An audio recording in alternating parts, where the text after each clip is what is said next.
రాష్ట్రంలో red book రాజ్యాంగం నడుస్తుందని మాజీ మంత్రి దాడిశెట్టి రాజా ఆరోపించారు. తుని ఏరియా ఆసుపత్రిలో దాడికి గురైన వైసీపీ నాయకుడిని పరామర్శించారు. ఈ సందర్భంగా టీడీపీ నేతలపై ఆయన విరుచుకుపడ్డారు. వైసీపీ నాయకుడిపై దాడిని తీవ్రంగా ఖండిస్తున్నానని రాజా మండిపడ్డారు.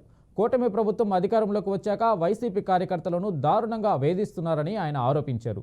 రాష్ట్రానికి మేలు చేయమని ప్రజలు అధికారం ఇస్తే తమపై దాడులకు పాల్పడుతున్నారన్నారు. పెద్దాయన వృద్ధుణ్ణి తెలుగుదేశం పార్టీ కార్యకర్తలు దాడి చేసి కొట్టడం జరిగింది. అతను కోమాలోకి వెళ్ళి లాస్ట్ 5 days నుంచి మంచం మీద ఉన్నాడు. మక్క అంటే నడు 3 దిక్కుల విరిగిపోయిన పరిస్థితి మనం చూస్తున్నాం. కానీ పోలీస్ డిపార్ట్మెంటు ఎటువంటి యాక్షన్ తీసుకోకపోవడం చాలా ఆశ్చర్యం కలిగిస్తుంది. ఎందుకంటే నిన్నటి రోజున ఎస్పీ గారిని కూడా కలిసి రిప్రజెంటేషన్ ఇవ్వడం జరిగినా సరే లోకల్ పోలీస్ ఏ రకంగానూ యాక్షన్ తీసుకోకుండా గత 5 రోజులు బట్టి ఈ పెద్ద ఆయన అలాగే మంచమే ఉన్నాడు. అంటే ఈ రాష్ట్రంలో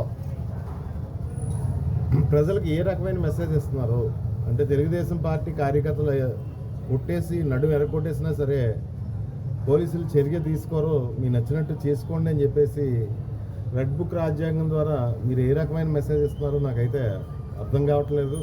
ఖచ్చితంగా ఈ విషయంలో పోలీస్ డిపార్ట్మెంట్ చర్య తీసుకోవాలి. చర్య తీసుకోకపోతే మేము ప్రైవేట్ కేసుకి వెళ్ళి అవసరమైతే ఎంతవరకు అయినా వెళ్ళి పోరాడతామని చెప్పేసి తెలియజేస్తున్నాం. అమ్మాయిపేట గ్రామం సంబంధించిన మల్ల రాంబాబు అనే పెద్ద ఆయన